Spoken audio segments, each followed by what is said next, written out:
émission que vous aimez tant, TDBD, tout dire, bien dire. En tout cas, on attend des choses à nous dire aujourd'hui, tout simplement parce qu'aujourd'hui, là, nous allons parler des avantages et des inconvénients des réseaux sociaux. Nous allons parler au Landabiso, au Utilisaka.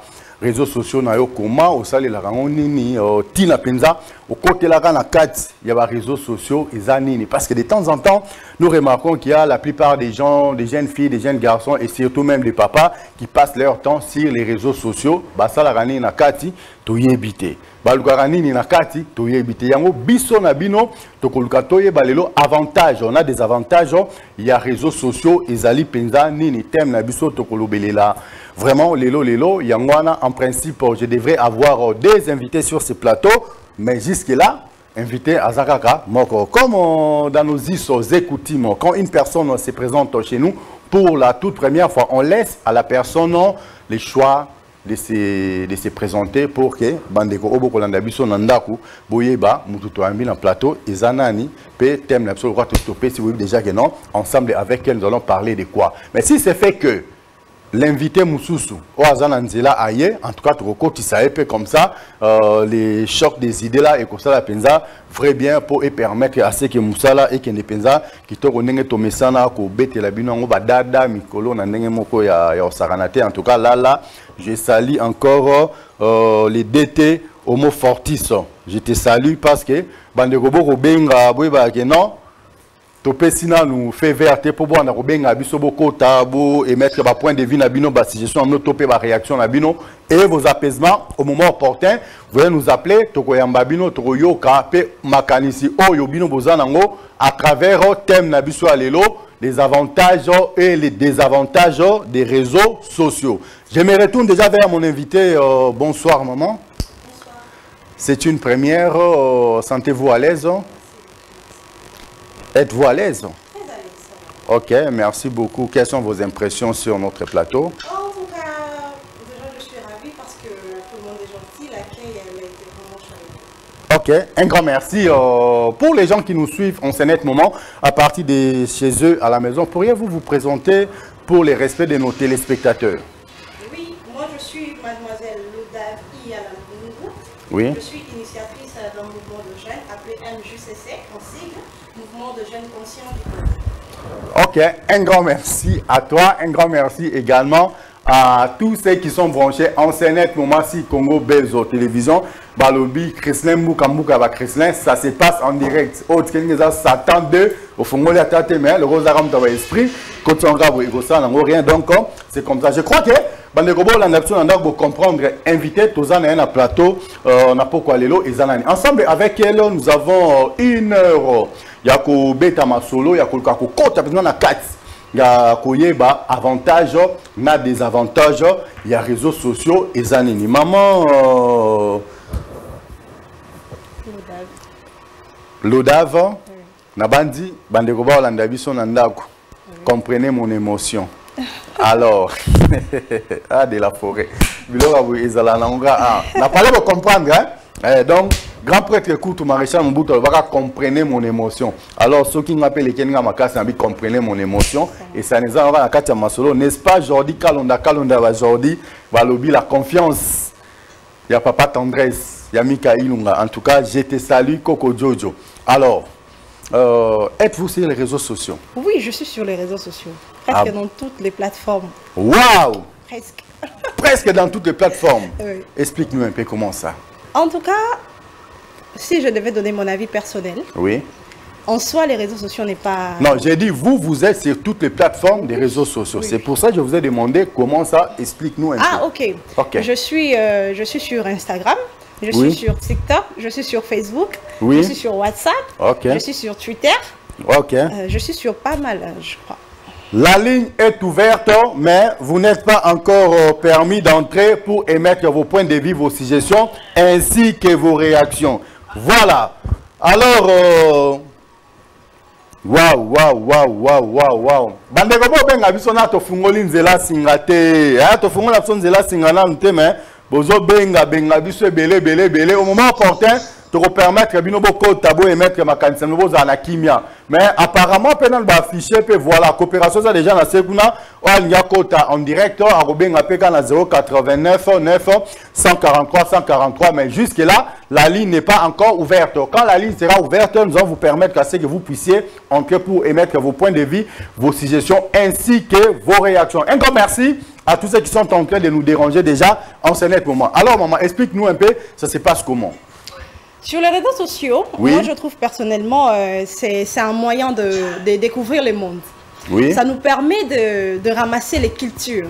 Quand je dis ramasser, parce que ça englobe tout.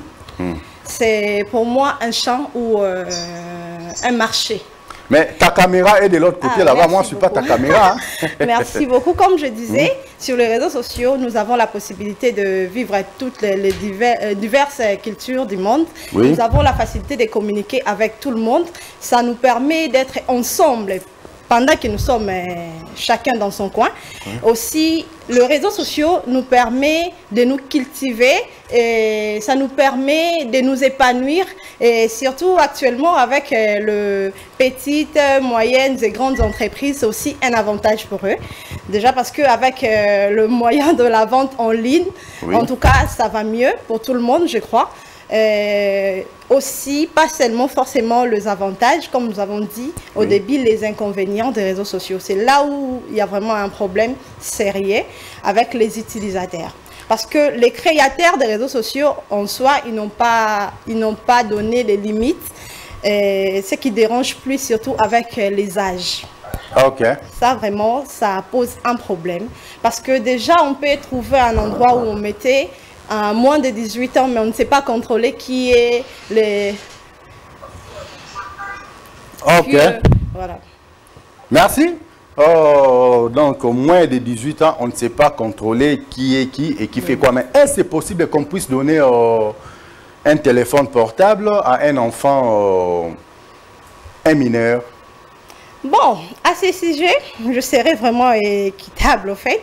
Oui. Parce que moi, je dirais, ce n'est pas mauvais de chouchouter son enfant, ce n'est pas mauvais de gâter son enfant, mais il faut savoir à quel cadre cet enfant va utiliser ses téléphones, ou bien quels sont les programmes que cet enfant va suivre, ou bien, parce que c'est vraiment assez compliqué, comme je l'ai dit. Oui. Déjà, tu vas voir un enfant de 14 ans, en âge comme ça, mais qui écrit sur Facebook, je suis né en 1980. Tout ça, c'est pourquoi même. Tout ça là, c'est pourquoi. C'est très difficile de trouver une personne qui donne son âge exact sur Facebook. Donc là, on parle d'abord de Facebook. Pourquoi c'est comme ça? 1909, surtout 1909 et Samwande Kosambo. Mais j'allais te demander une chose. Là, je vois que tu parles trop en langue étrangère. Mais si tu peux aussi t'exprimer en lingala, ça sera une bonne chose pour permettre à tous ceux qui sont branchés en ce net moment sur Congo Bezo Télévision pour nous suivre avec ardeur. Je crois que vous êtes à l'aise. Oui, je ne vous ai pas interdit de vous exprimer en français, mais vous pouvez mélanger les deux. Donc ça se passe comme ça. Voilà. En tout cas, dans le Baralinga, là déjà, il faut trouver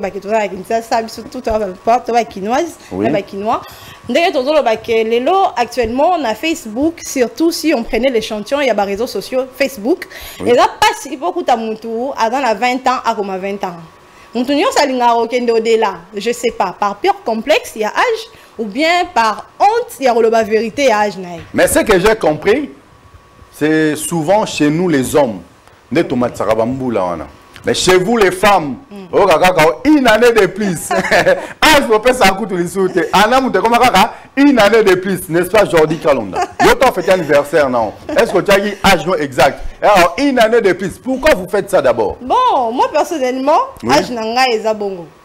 Yo personnellement, âge nanga est zabongo. J'ai 25 ans, n'a pas 25 ans. Ça ne te gêne pas tant au béton? Non, non, et je n'ai pas pourquoi. Non, on a si matin. Tu te sens à l'aise avec ça? J'ai 25 ans, ça me Mais tu n'as pas l'air d'une personne qui a 25 ans. J'ai l'âge. Là, toi, quand ça que yo pour feinter bango. J'ai l'air d'avoir. Tu as l'air d'une personne qui a à peine 19 ans. Waouh! Est-ce que la Corsi? Un grand merci. Merci pour ta réponse. Tu as l'air d'une personne qui a 19 ans. Waouh, c'est belle, vraiment, en tout cas, déjà, des avantages pour nous. Moi, nous avons la vérité, mais voilà pourquoi on a conseillé, on peut pas en ligne droite. On est en côté, petit Christian,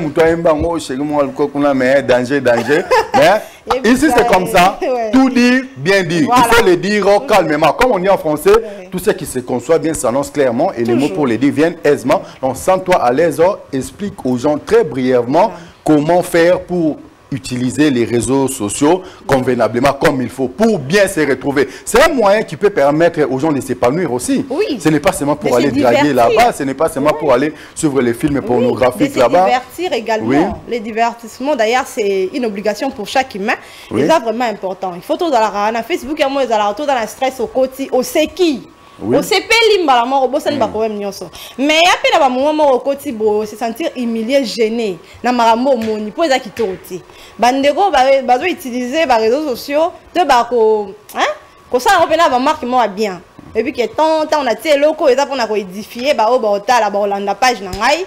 Mais on peut singélité pour na mwana pour na bana to me kampe otala côté wana mwana nini on peut sa téléphone pour les lots. On coûte à la téléphone à moins, il y a 14 ans, 15 ans, moins de 18 ans, biloro est singélité. Des défauts y en. Mais pourquoi très souvent, bana peta on zaropé sabango téléphone au big non, c'est pas aussi mauvais de gâter son enfant. Mais tu donnes le téléphone à ton enfant.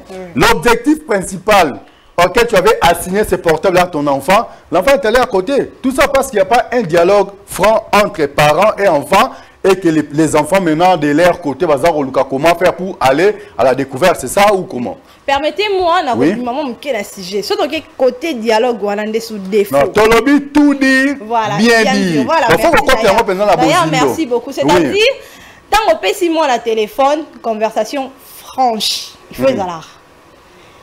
Déjà, il y a la passe, il y a la vérité, moi, la vérité, c'est juste pour nous permettre de comprendre que le tabou est aux raté. Na famille déjà. Autant c'est que ma béo est zalaka, ma béo est za boezo nuirio, et zo permettre au thé au la malam. Donc, on yoko simba te, o simba. Donc, il y a ça la question, on peut savoir dans un téléphone, on a rassuré que marambota na kata téléphone eza oyo selon ba consigne nga na pesa ki. Et puis kobo sanate que la confiance n'exclut pas les contrôles. Faut toujours aller parce que bana lelo bazoye ko la nyonso na nzela na école. On a du mal à cerner vraiment bana. Pourquoi? Parce que degré na vitesse la technologie et permettre Bino bakile l'autre. De la forêt, bakile zo boma makasi penza. Mais il faut aimer là. Il faut aimer là. On y a sende keba ozoka. Keba rapaz. Voilà, on y a sende keba. Faut kende molo tali sa penza baleki biso to na baleki to na bana te amkolo ro éduquer mais leki na ndaku au bandisi non biloko na mona boeza bien te tala okuto ezo nuire tala boeza na nuage na ote. Donc malembe yo mingi ça l'appel. Mingi c'est la WhatsApp pour nous connecter na ba ya na ndaku. Peut-être sûrement ce qui est important. Peut-être que sûrement ce qui est important. Mais là, la dame qui est en face de moi, elle a l'apparence d'une fille qui a 19 ans, mais elle vient de nous dire ouvertement qu'elle a 25 ans. Ça n'engage qu'elle. Bisokuna, tout ça, la bisote balobi, Tchamuntu, Tchanzambi. On les a coopération. Mais dis-nous maintenant, tu avais eu les téléphones portables à quel âge? Moi, j'ai eu mon premier portable à 16 ans. À 16 ans, waouh! Donc, il y a besoin de soutenir la coopération, c'est ça? Je ne suis pas en train de soutenir. J'ai bien dit, veillez sur vos enfants. Et quand on t'avait donné les portables, on t'avait prodigué quelques conseils, des consignes, quelque chose comme ça? Effectivement, moi, j'avais des consignes. Quand on avait un téléphone, non, j'étais en 4e année. Hein. Non, j'étais même déjà en 5e année. À 16 ans, moi je finis un peu tôt, à 17 ans. J'étais en 5e année. Ma mère me remettait les téléphones le week-end. Ok. Oui. Elle me remettait les téléphones les samedis après cours jusqu'au dimanche soir. Lundi déjà, concentration à la classe. Et les premiers, comment dirais-je, parmi les réseaux sociaux, qu'est-ce que tu avais utilisé en premier? Facebook. Facebook. Oui. Et les premiers amis que tu avais sur Facebook, c'était un garçon et une fille? Je salue d'abord Yannick Songo. Il n'est pas ici au pays. Yannick Songo, voilà. On te salue, même si tu n'es pas ici au pays. L'un de mes meilleurs et premiers amis sur Facebook. Voilà, ok. Voilà. Et c'était d'ailleurs une rencontre normale. Et après, c'était devenu, et nous avons su que nous étions de la même famille. Ok. Voilà. Ah bon, vous étiez de la même famille. Oui. Donc Facebook vous a réunis. Donc c'est ça l'avantage. L'avantage des réseaux sociaux. Voilà, voilà. Tokolukalisi sunini, tokolobalisi sunini. Soki ba pesi bino ba biloko mususu ya boye, il faut que côté la kango penza na lolenya, ko kota na lolenya na quelque part ça fait du bien. Hein? Quelque part ça fait du bien. Soki bo côté li on a kati, ya lolenya pour la ko utiliser Facebook na ndenge elongo bani. Et hormis ça, tango au côté na katia Facebook là, il y a des choses qui se passent là-bas. Hein? Fidèles spectateurs, je viens de vous signaler déjà, il y a une personne qui vient de s'ajouter ou qui vient de se joindre à nous sur ces plateaux. Mais avant toute chose, maman, quand tu es en train là-bas, le premier ami que tu avais, c'était un de tes frères que tu ne connaissais pas. Et qu'est-ce qui s'est passé après? Quelle est la manière ou la façon dont tu utilisais Facebook? En tout cas, moi déjà, comme je l'ai dit, j'utilisais ça très peu et très fréquemment à l'époque parce que dans notre à des jours. Okay. Et moi, en tout cas, c'était l'utilisation normale, hein, communication. À l'époque, on a à peine osé découvrir le monde extérieur, les réseaux sociaux. Je ne vais pas nier, il y avait trop de bêtises, hein, surtout avec le blanc. Tu vois, tu as un ami blanc et puis qui t'envoie des images sordides. Oui. Et tu bloques directement. Moi, j'avais l'instant de bloquer directement, mais ce n'est pas pour tout le monde. En tout cas, Facebook, j'utilisais ça normalement et convenablement. Un grand merci à toi, fidèles téléspectateurs. Amis de cette émission, comme je viens de vous annoncer, là, nous avons une deuxième personne sur ces plateaux. Bonsoir, Ndeko. Mbote, Kombo Nayonani, pour la première fois. Bisoso pour la première fois. La personne commence d'abord par se présenter. Après, tu continues dans solo Moussous. Quand on est dans PV, et voilà. Ok. Tokolobila lelo avantage, on a des avantages, il y a réseaux sociaux. Na bandi aux amoko ya bande copé à utiliser les réseaux ana. Kota la ndenge mamuza ko kende yo utiliser les réseaux sociaux comment? Les réseaux sociaux ils outillage na ngamo bien. Oui. Moi vraiment ça benga ngamo musala. OK. Na bana sala na réseaux sociaux. Donc ils a ko comprendre l'oroni nous luka. Pelo ni no sala. Olex Satan to ozo gagner na kati ya Olex Satan na kati loko wana. Donc on a réseaux sociaux donc on a se retrouver à makasi parce qu'on a gagné ba marché na kati. Oh ça là ngana vivre. Pendant qu'il va misusu ba ozongo pona distraction. Dans tout la zone pour la distraction. Parce que moi un petit conseil aujourd'hui na kati kati on a déjà consommé peut-être une vingtaine de minutes na bandeko ba utiliser rango abusivement. Ni yoki ko pesa ba on le quoi conseil. Ne bazana parmi bango bazana ba maramo basalara déjà. Oui. O balingara batuba apporter attention na bango na mamo basalaka. Mais réseaux sociaux ce que ezali et lo mozo permettre biso to teka et loko to yebi. To sur exemple wa TikTok. Na ba réseau nyonso. TikTok yana vitesse moko yo saranate. Ndito abo to ba TV yebi.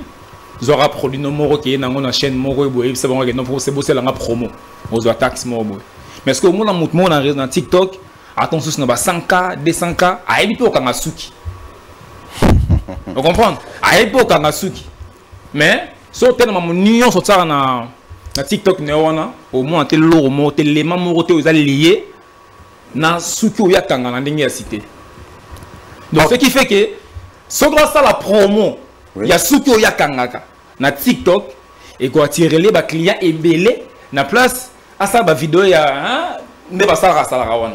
OK, un grand merci à toi dans donc la malamu ba salé là ça dit so bi ngai na bonga na mécanicien.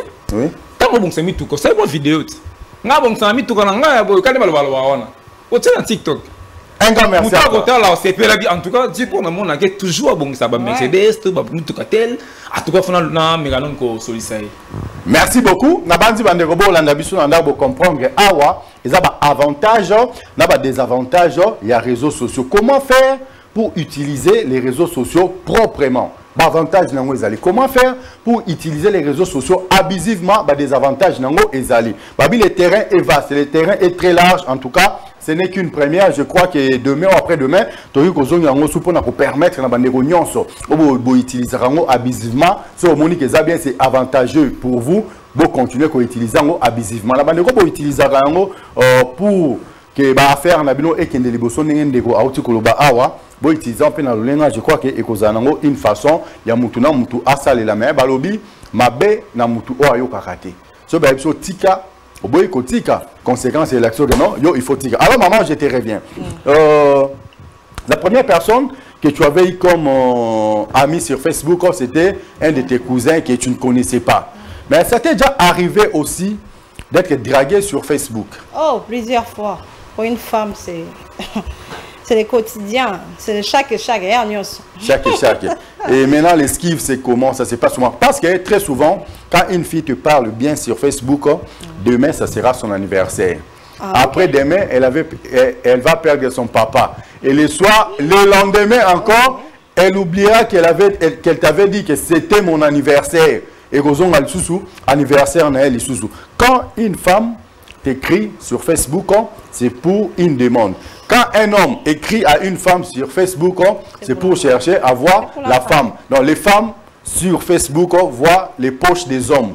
Les hommes sur Facebook voient les sexes des femmes. Tout dire, bien dire. Je crois que je suis clair. Pourriez-vous nous expliquer ces phénomènes-là? Oui, sur ces phénomènes-là, dans le là où les expériences n'ont parce que réseaux sociaux, ceux qui réseaux sociaux n'ont Facebook n'a pas la amoureux. Oh et puis à mutum soit c'est la ro, il est mort. Moi déjà je salue tous mes amis Facebook hommes que je ne réponds jamais. Je suis désolée pour vous. Déjà on a la difficulté à répondre. Pourquoi? Parce que j'ai un tas de messages. Des milliers, je vais dire, parce que je n'ai pas 100 amis quand même, j'ai des milliers d'amis. Donc j'ai un tas de messages que je réponds difficilement et c'est compliqué pour moi de savoir ce qui est les rendez-vous. Ce qui est les entre demandes ou bien et tout. Mais je sais que je me fais draguer. Parce qu'à chaque fois quand tu entres, d'ailleurs, je réponds qu'aux messages qui m'excitent. Qui me met vraiment en colère. Quand je viens, j'entre et je lis, exemple, quelqu'un qui déborde de langage, par exemple, je suis vraiment désolée de dire, tu as des beaux seins. Comment moi j'ai mis mon accoutrement des seins, toi tu as déjà vu mes seins. Tu peux les habiller à travers une photo. Donc là, je t'ai... C'est une personne qui a péché, pas indirectement, il n'a fait que dire ouvertement ce qu'il avait en lui. La personne peut dire ouvertement et clairement ce qu'il voit, ce qu'elle voit, pardon, la personne, mais... habillement, accoutrement, moi je ne me mets pas à moitié ni sur Facebook. Je ne laisse pas mon corps comme ça, non. Mais arriver quand même, il y a au monde. Oui, voilà, par exemple, on t'a bon déshabillé à travers la photo. Mais tu sais quoi, la plupart des gens, on va déshabiller à Kabat. Il y a déjà qui ami comme la qui n'est pas là. Avina visa qui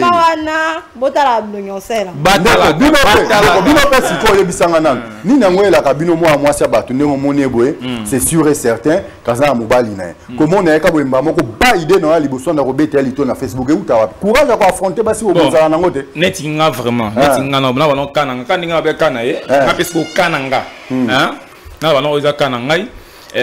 depuis na fongo la Facebook, hein, ceux qui ba mis, il y a basi, on a zarana bango ba mis, ils a on a yebi penambo, on a la tindela demande. D'abord on a la tindela demande, so bala 100, hein, c'est on a la tindela 20. D'abord on a mon na bo la tindela na ba demande. Voilà mi bal. En tout cas, au rond du matin mes africains. En tout cas, moi ni elle a même pas de belé yo. Et ça mi bal belé. Bible au sauter. Na ko sauter. Ko sa Bible ko ma raison. Ko ta mo yibi lelo so ka yibi aussi sauter Bible sauter na her. Ko tana ko ko manza mettre comprendre na bango déjà que et ça et l'autre. Vous comprendre. Mais en ngane na boye en tout cas azora tan na te o tinda ba demande ami. Azora vraiment ta on a vraiment té. Na tinda raté. Pour non ba te belé non la yambara té. Pour non mon besoin qu'on rajouter ngelo côté. Bon ça to kana ami ngai na boye ngana mamola sala. So za ko yimango té zo commenter raté na talaka. Yo folongwa. Pour zo comprendre des. Ce conseil me repère sa maman ça on va draguer yo lokola au na raté parce que on a ambition majorité ya baso na zala ba ami soit des abna to yebani soit baser na ngamo boto sola ma très bien to yebani to kuma ba ami mais aki ngamo kana ipamba ga en tout cas ya vraiment pas spécial. Bon, na moko wana eza top na bango. Trop bon na bango top té. Ah mais Alfred. Et à cop na bango hein. Ndaza pena boye ala kitoko. Tout ça batu quand même. Non, à kitoko té là, on bien té. Elle est trop belle telle qu'elle est là. Au baki c'est les tous. C'est une définition. Mon obi merci hein. Mon obi merci wana. Si ko bande ko wana si ko batala tina 4 wana. Il y a des compliments positifs et puis négatifs maman. Non, mais on pas négativité. Non. M'tali so que ni système ya kitoko ya bien pena bani. Si ko yebse ya mabe. Il faut savoir qu'il y a des choses qui ne se disent pas à voix haute. Il y a des intimités au balobarat. Il y a des compliments, tu peux pas faire ça pas ta femme. En privé, kaka yona yende boye ni maboya lobi. Privé wana est dérangé, ngana ebita comment qui on a mis son année. Qui t'a dit que c'était privé? Bonsoir, il y a 3 personnes. Voyez, va vendre moi juste pour se moquer de ma personne. Va vendre donc comme un message de comme la fille. Non, je connais pas dakina nani. Parce que bah ya wana, yo sko ça bah ya wana ni o za so amoni no kama mo ani pas. Ça m'a bêté. Yo faut tenter d'imiter pas développer bah ya sko au recadrer avant. Recadrer vraiment, je te dis comme je lui ai dit comme ça ouvertement, il y a des choses qui ne se dit pas une femme qui n'est pas la tienne. Non, moi si na auto bando comme n'importe quoi.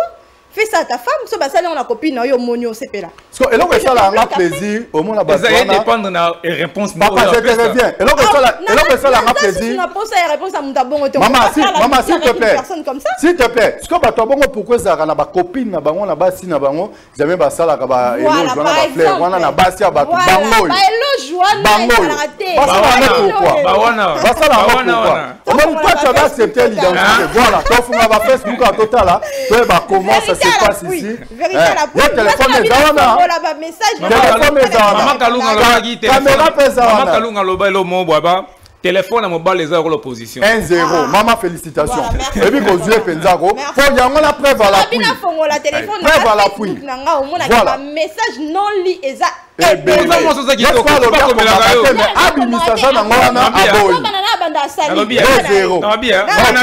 publier photo sikoyo. J'aime bien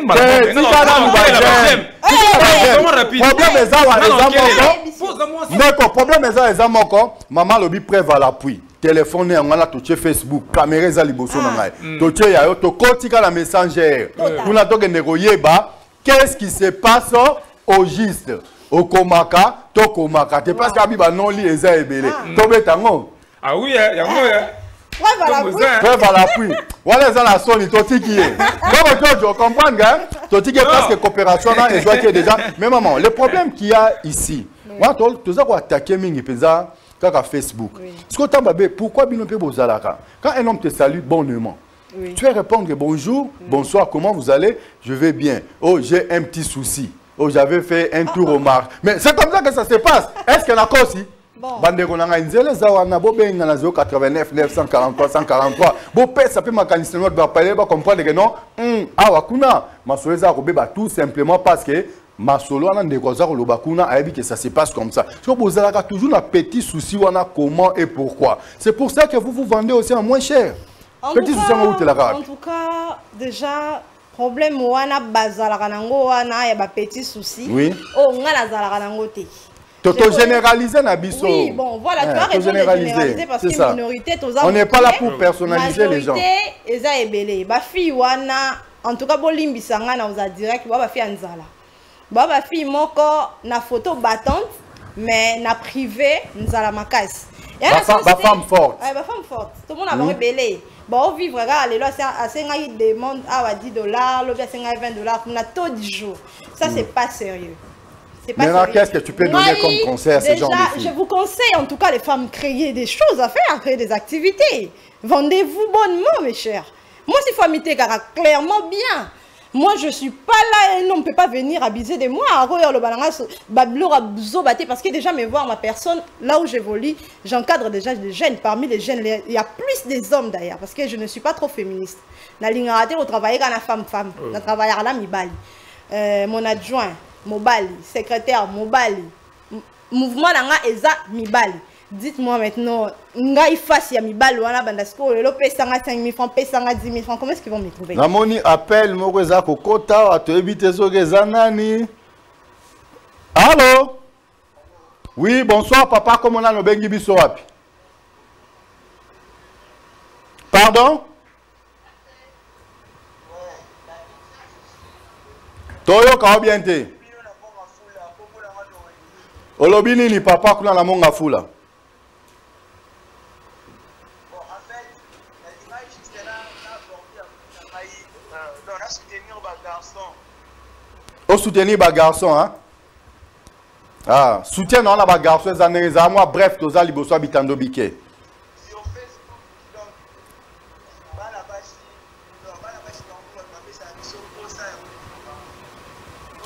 ok.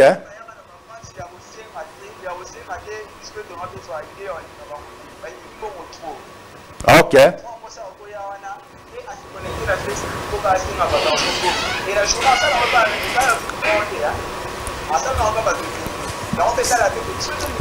Bon, on se retrouve à 5 à Gambon, on a Facebook, au P, ça rate au co, ça rappelle.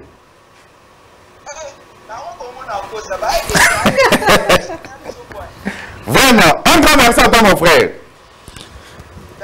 Merci beaucoup, au revoir. Voilà, toi qui es maman,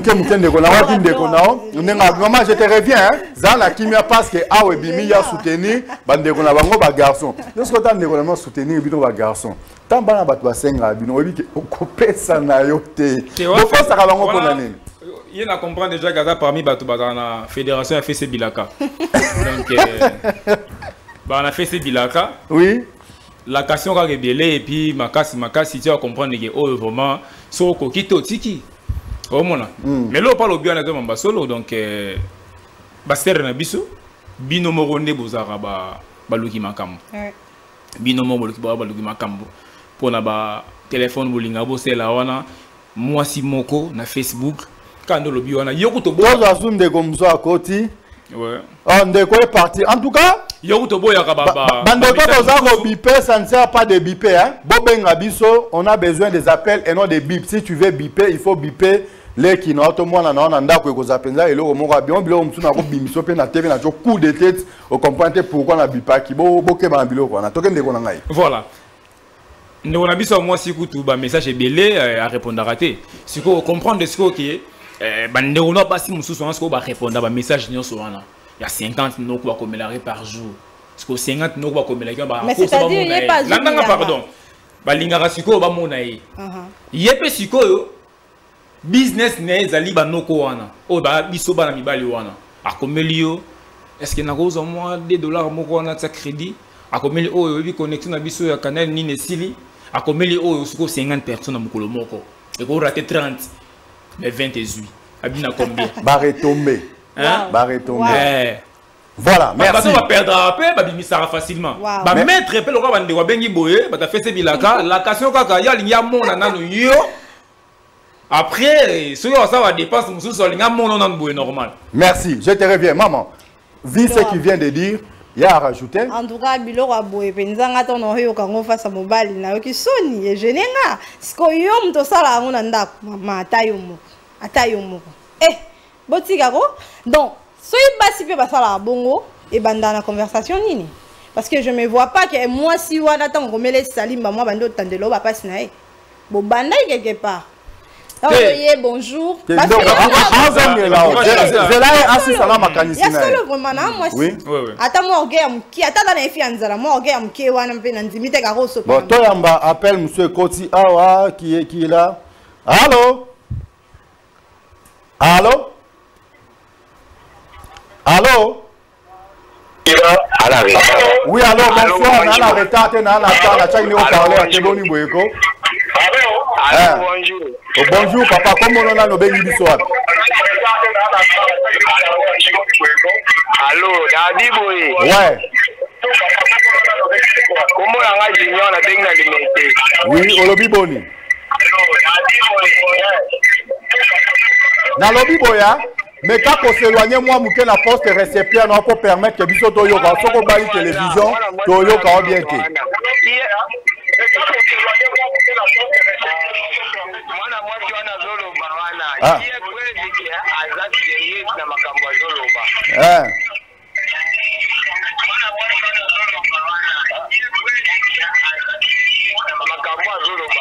Mais on dit que Toyo, quand on bien été.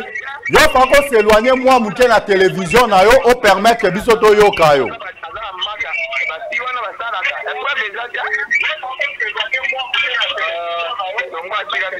Bon, toi, Mbappé, Mzozo Kota, voilà, na banzi, maman, ba attaqué moi na moi si azaro. Oyo Kiango. Je ne suis pas son porte-parole. En tout cas, papa, déjà, au Luka preuve à l'appui, si il y a moyen, Luka après émission. Il y a tout le temps un message dans Facebook. Quand Luka na Facebook, Loda via là. Déjà, on peut répondre na demande nous à moi passe. Pour na la milliers de demandes. Surtout qu'il y a un message pour tout donc, et à moi passe. Ozwanga na bizo bana te na zate ya ona loba na orgueil na ngapenza ya bomwasi ko ya bomwasi ya solo na sala yango te orgueil te me fier na fier wana te orgueil ya bomwasi ya orgueil ya bomwasi ah mama na moni pas yo bataka bena orgueil na bona mabele na moni nde comme ça ko benga kuna la femme elle est sacrée son mobali ya botama akoli mama na ya pesi nyonso mikate bombo mais vine mobimba bandi musala obunda pour robala moi ça au verset d'autres c'est-à-dire na sacré vraiment wow ça c'est quelque chose à encourager à faire donc ce mobali abotama pa bunda luka mbongo pona ngazwanga fona za na OK voilà en tout cas ba appel façon za ko côté la na habiter angaye na simba soutene nzambe po botika obenga mais si le là mbongo ngo moi pas si bombe ton sous moi si pas misilar papesa noko abalai tozo ndeko oya appel oyo eza kokota allô bonsoir ndeko zala bref je sais que ça chauffe ici mais zala bref préoccupation na wezani bande comme soupe ba kokota déjà kuna allô allô allô est parti allô ah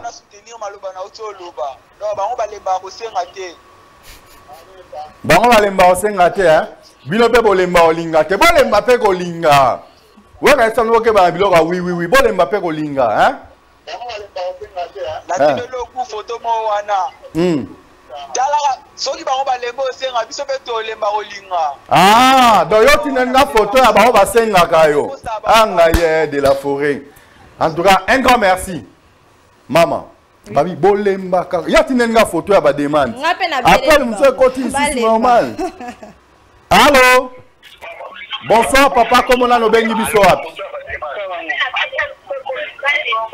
allô allô na biboé ah junior na zonyeli na lo biboé OK moi ça na biki aza fier aza lendo voilà oui aza lendo benga ta tantine wala par courtoisie par respect toi comment vous avez dit qu'il y a aza série tout ça tambola aza na basité aza kwa kize baninga ba to ba luka vie ah donc baninga basi ba luka vie à travers les réseaux sociaux et ça business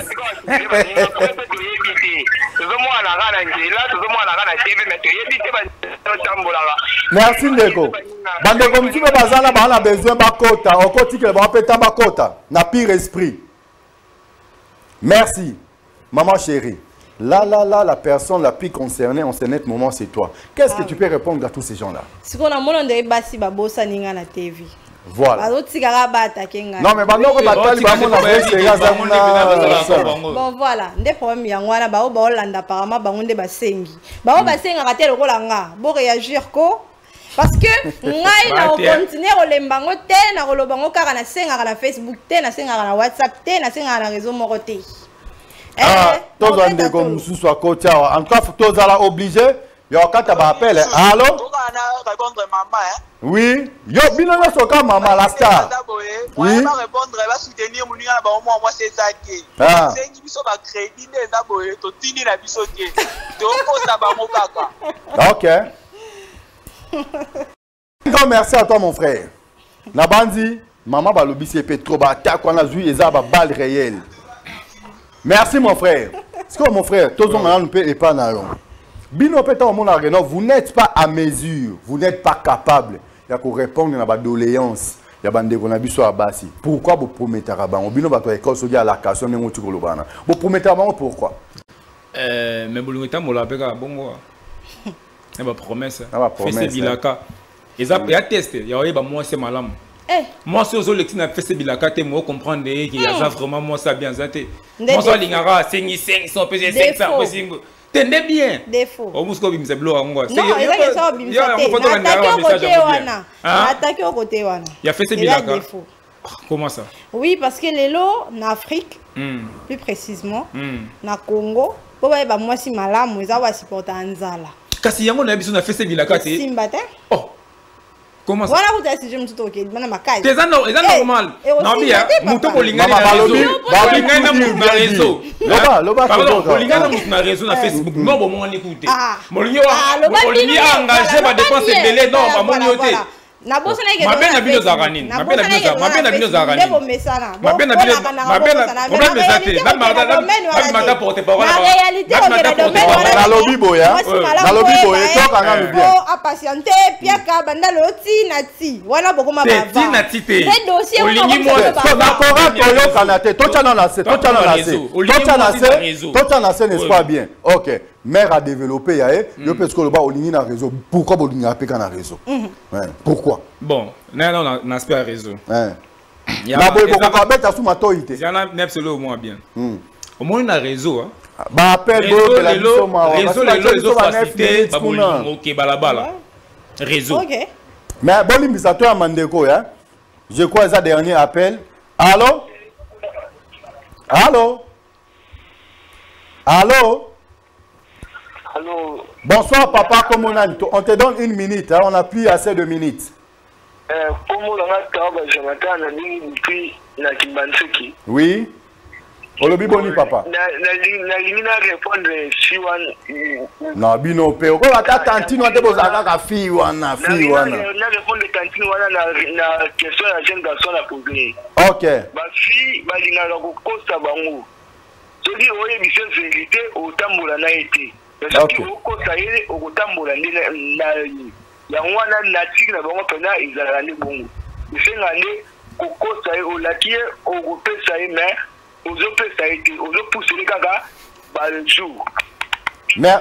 Merci beaucoup, Fessé Bilaka.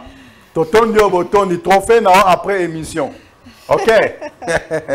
Mon frère, toujours qu'il y a des petit à petit. Voilà, tu as un sujet. Oui. Pourquoi tu l'ingaka? Na réseau social. Réseau social. Bon, on a l'ingate en tout cas. Je te vois. Il y a Dieu dedans. Il y a Dieu dedans. Dieu te voit. On a réseaux sociaux en tout cas à publier en haut. Allo bango fuma ke. Toi Congo base. Oui, nabi ke ba émission ba landango même tinene. Toi Congo base. Na tikala jamais ko linga moi na Facebook. Même ba moi sanga tuna bo sala ndeni pour linga moi na Facebook.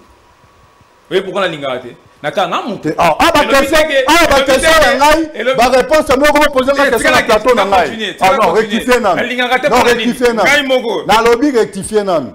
Yo ko poser la question. Zongi sa onan. Na linga te ko linga moi na réseau.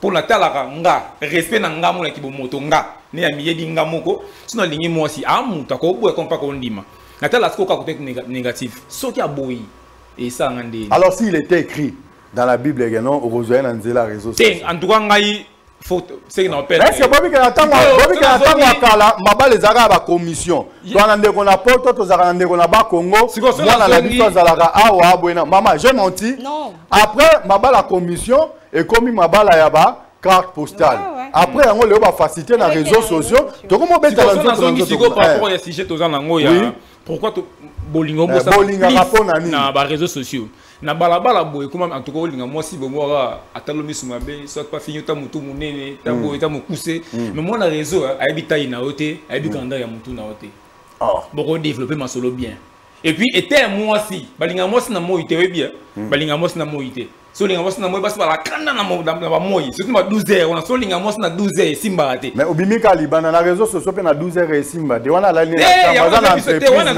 na so ndenge ya vie normale na vie ya réseau na ndenge normal est-ce que baba no ba comprendre que linga moi si boko ba passe qui na réseau avantage c'est belé pour en ligne a mon la ba photo ça ga bien et puis c'est déjà image ya bien ya lié en tout cas mama bien zeta ba photo ça na ngo ça dit pour le moment alba si bo nzoka Congo la ka mon pas qui ne place wana c'est pourquoi bas ko linga ka bongo automatiquement il faut ko epeka bongo. OK un grand merci yango mona rabino surtout lingi bino za ka ba ke na bino na restaurant tango kanga photo katinga publier ka yo. Là ça devient intéressant mais ba kateto déjà ba minute un grand merci à toi maman. Deux petites questions une question toujours on a dévolé maman.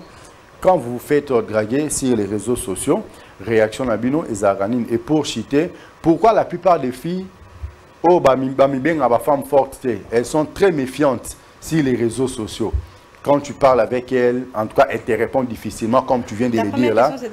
La première question, on a tout que ya liboso, et zalaki, pourquoi tant que balinga rabino na réseaux sociaux, hein? Réaction nabino et zalaka nini. Et la deuxième question, Bozaka très méfiante, pourquoi tant bazar lingabino na réseaux sociaux ou tant bazar approcher nous na réseaux sociaux. Voilà. Là, la deuxième question, déjà, qu'on a la méfiante dans les réseaux sociaux, qu'on a réseaux sociaux pour n'engager personnellement. Et puis, sûrement, je me dis d'abord côté sécurité, on ne sait pas qui est derrière le téléphone déjà. Et puis, on ne sait pas les intentions de la personne. Tout le monde a mingi.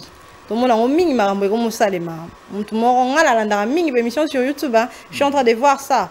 Au bout de Facebook, ok, si Kamora comme qu'on a violé à Bomio. On ne sait jamais. Moi, personnellement, pour moi, je trouve que ceux qui n'ont dit Mobali à travers Facebook, Mobali en a moins sérieuse. Parce que ça s'est dit. Soyons francs. Bozami Bali. Binomo Boroma Roloba. Ah, Fiona Ligne na Facebook en Zimi. En tout cas. Petit, voilà. Par exemple. Oui,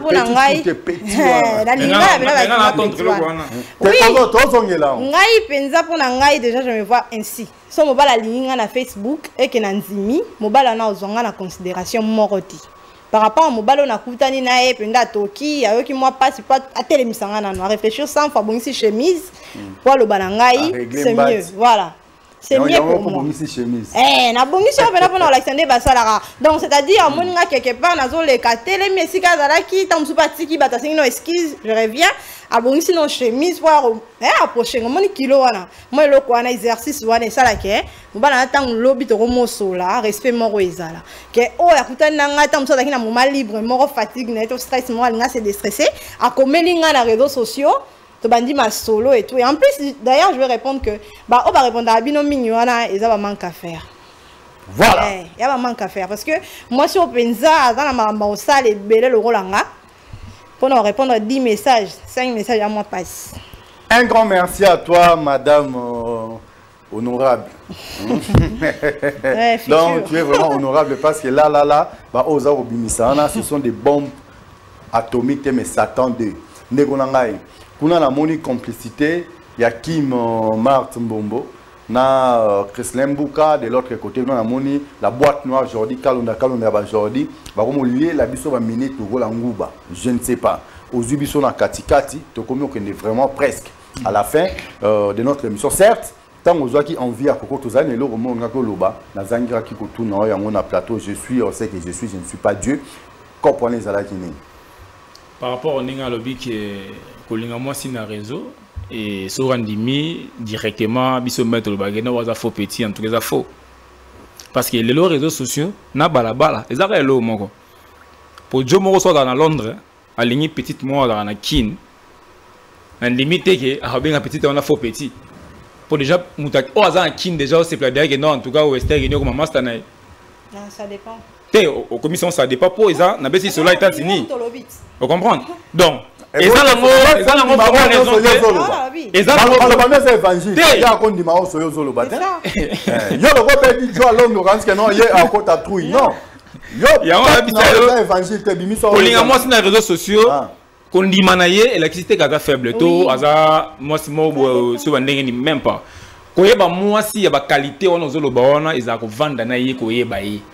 même na ba pour ça na yi quand ndeba ndo to benga benga bazolo ba ko senga ya basi déjà blo senga déjà de ki zara basi trop ouais pour moi na moto tinela mo en transport déjà le liboso déjà so bisika moto teke donc au cas siko premier pour ayaka rejoindre yemba moko na ba penser na au rejoindre na dans moi si mais na taka ki basi na point moi yo moko comprend déjà que non ça logique ba bilinga linga na ça logique na kati ba réseaux sociaux bilinga linga za ngo ba bete to linga nza mabito lingana to lingana un temps de comprendre que oya lobaki au début que ye asala ngo tenzo ka asala ngo abi eza ngo logique un grand merci d'avoir avoué au moins na lobia wana awa toza na syndrome de vérité. Un temps ilunga misine landio avouer non, on va vérifier. Un grand merci. D'abord répondre, Gaga. Un grand merci. Oh, balingara basi na ba intention pure. Merci à toi, maman, on te revient. Malheureusement, basi pour soutenir yo. Alors, tu as vraiment la souka. Tu bêta comme missile au résister. Pas une missile et KO. Tu n'as pas porté parole, il y a pas porté parole, il y a pas mon ami arrêté. Non, non, en tout cas, un grand merci parce que il nous a missile na missile. Bande ko pas misabiso. To yamba suba appel te kuna wasi wa komeso tika na 2 minutes donc on n'est pas vraiment obligé. Gilles, je te salue. Tes lunettes là ne me font pas peur. Alors, Togomo est vraiment vers la fin de l'émission. Votre mot de la fin pour l'émission de ce soir, les amis. Voilà, pour la TBDB. TDBD, tout dire, bien dire. En tout cas, tu l'as bien awa. Nabandeko, on a bakizara qui non. O tout yo salara, o tekara, kangara suki, aux techniciens, réseaux sociaux. Il faut là. Et si comme mon gobo yo sala qui yo lobby batanga yo parmi bateau yo entreprise parmi bateau ba piste bateau misala pendant que bateau ba ozulango tant ya rosa ba bêtise yo zwa tant na yo pour no take ça face na yo ne logo yo sala ba client ba roya lo na ko ba yango na ba se belé ba kanga suki majorité ba se belé ba kanga suki mais surtout na Facebook na ba réseaux sociaux na ba TikTok wana moi 1% de okuta ke a osala loko wana okanga même kotonga basala ngote aux marché ndeni ton souvent na ton na quartier moko boye ba client malonga pena bazarati même yo moko pe na quartier na biso ata libala malamu na ozwati mais na réseaux sociaux na ba TikTok aux abonnés ebele mais loko sala kawana so ndo lakisango au moins to ko zape mutu mo pe ya bien na zone musus kana ndenga je m'excuse ndeko insister tellement 1 minute bonsoir papa maman kombo na no bengi biso souci nos amis 1 minute oui. Comme on a nos bengi biso préoccupation les amis. Pardon? Ok. Olobi boni. Voilà. Défendre dans le kuta na eza ndengeni. Avocat to abimi musika, to na raison ya mbaye. Vraiment.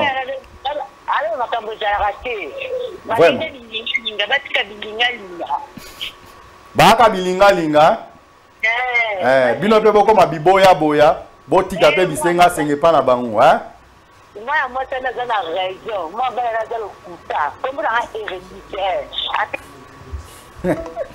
Ok, merci beaucoup maman Hérédite, c'est ça ton nom hein?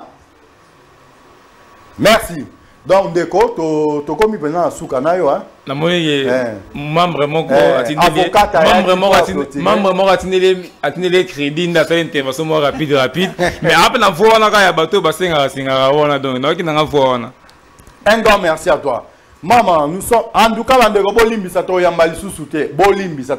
maman, je te laisse 2 petites minutes. Les noms dits, en tout cas, je devrais te poser tant de questions. Tous un goût, on a pourquoi les noms dits, c'est quoi? En tout cas, tout dire, bien dire déjà, nazo exotéka bandekolanga basi, toti kanabiso bindimandi mawana na ba réseaux sociaux wana. Mibalo ba olinga on a ba intention pure, ba mukie. Et belé d'amusement, et d'aventure. Pour on peut pas comprendre la genre na bon tande ba le bon OK. To senga mingi, to gendara na ba intérêt, ba on peut pas jouer l'intérêt. Pour l'exemple, on a combien de personnes y est bela. Et puis Coco Samate. Ba star américaine baza ba congolais. Ko tigara libanda bina na ba TikTok. Yaya lelo eza lelo lobe eza lobi. To mona na ba histoire mususu alinga kendo si sa ba étude ba comme avocate ba boye pour na ancienne vidéo TikTok abinara dans moi salité dont oyebela utilisation ya ba réseaux sociaux na ndenga malamu c'est mieux communiquer ko ba vie extérieure mais nyonso bazwa raté. Merci beaucoup, bonne soirée à vous. Merci, mais vous évoluez dans quoi? En tout cas, moi je suis ingénieure aménagère du territoire. Actuellement, je suis dans le gouvernorat provincial à Congo Central et voilà. Merci. Voilà donc, fidèles téléspectateurs, tout dire, bien dire. Je crois que tout ce qui devrait être dit ce soir a été dit. Nous avons été clairs, nous avons laissé le temps à nos invités de s'exprimer correctement et nous avons aussi laissé le temps à tous ceux qui ont pris soin de nous appeler à travers leur portable pour émettre leur point de vue, leurs suggestions, leurs réactions. En tout cas, on vous a accordé suffisamment de temps pour que vous puissiez vous exprimer correctement. Donc, ils ont une Bible. Attention à ça, la Bible, on banda lelo, on bandi banda na Genèse, dans l'Apocalypse, on voit aussi ça on va l'éloter. Alors, ils ont progressivement, le terrain est très vaste et très large pour nous permettre que les réunions hors scène, toi, non, là, on tout hein, pour nous permettre que les réunions soient moutunions, soit monique non, ngaïpe, nakoki koya, ngaïpe, nakoki ko participer. En tout cas, ça le quoi la Hortense. Il y a ça moi mécanicien à travers cette émission TDBD Babi System il y a tout dire bien dire sans tabou au beninya ou nya poukou so oh Hortense oh nani kuna ongala donc c'est comme ça tout ça au benga mutu nyonso na kombo na ça se passe comme ça donc très content de partager ces beaux moments avec vous. En tout cas, le prochain rendez-vous est pris pour les lundis à 16h jusqu'à 17h. Notre rediffusion, c'est pour 22h, si je ne me trompe pas, et à 0h. On se retrouve très prochainement. Quant à moi, je vous dis bye bye. Restez toujours branchés sur Congo Base Télévision, hormis TDBD. Il y a d'autres émissions à suivre. Donc, ce besoin de lelo, lobby samedi. Bolanda biso déjà na butu na émission na bino ambiance à gogo balobi là-bas c'est la fête là-bas tout est OK là-bas en tout cas tout le bagagnoso to pesa conseil surtout on parle surtout et to fêtera biso na bino de 23h tina 7h ndenge to mesana ko sala yango. Quant à moi je vous dis bye bye, un grand merci na bande ko so bazali na biso. Merci à toi maman, merci beaucoup. Merci à toi papa. On se retrouve très prochainement. Bye bye, merci.